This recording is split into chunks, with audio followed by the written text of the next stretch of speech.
Jambusar union જીન ખાતે urea ખાતરની અછત અંગે ખેડૂતોએ પ્રાંત અધિકારીને આવેદનપત્ર આપ્યું। જંબુસર તાલુકાના ખેડૂતો દ્વારા જંબુસર યુનિયન જીન ખાતે યુરિયા ખાતરના પૂરતા જથ્થાની વ્યવસ્થા કરવા મામલે પ્રાંત અધિકારી SM ગાંગુલીને માજી ધારાસભ્ય કિરણભાઈ મકવાણાની આગેવાનીમાં આવેદનપત્ર આપી રજૂઆત કરવામાં આવી છે।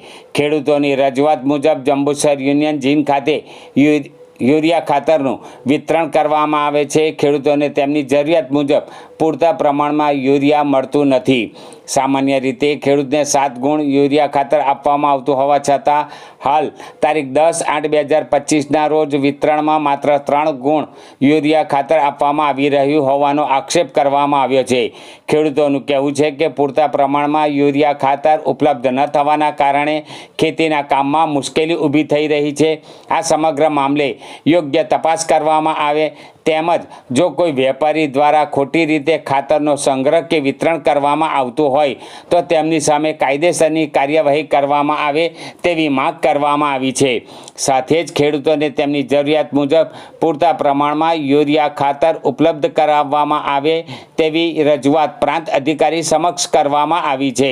ખેડૂતો દ્વારા આ લેખિત રજૂઆત કરી તાત્કાલિક યોગ્ય કાર્યવાહી કરવાની માંગ ઉઠવા પામી છે। આવેદનપત્ર આપવા માટે નવીનભાઈ પટેલ, દિલીપભાઈ પટેલ સહિત ખેડૂતો મોટી સંખ્યામાં હાજર રહ્યા હતા।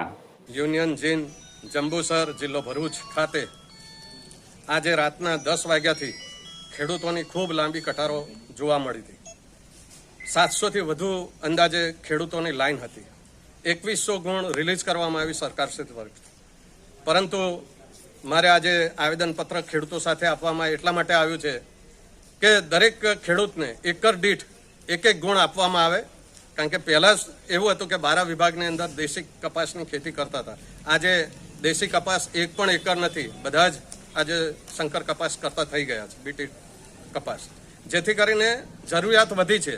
એ જરૂરિયાત વધી છે એ પ્રમાણે દરેક ખેડૂતને એકર દીઠ 1 ગુણ આપવામાં આવે। અત્યારે વરાપનો સમય છે તો એ સમય જતો ના રહે એટલા માટે પ્રાંત અધિકારીશ્રીને અમે એક આવેદનપત્ર આપ્યું છે કે દરેક ખેડૂતને યુનિયન જીન ખાતેથી જ બધાને ગુણ આપવામાં આવે યુરિયાની, એ રીતે વ્યવસ્થા કરવામાં આવે એ બાબતે આવેદનપત્ર આપ્યું છે।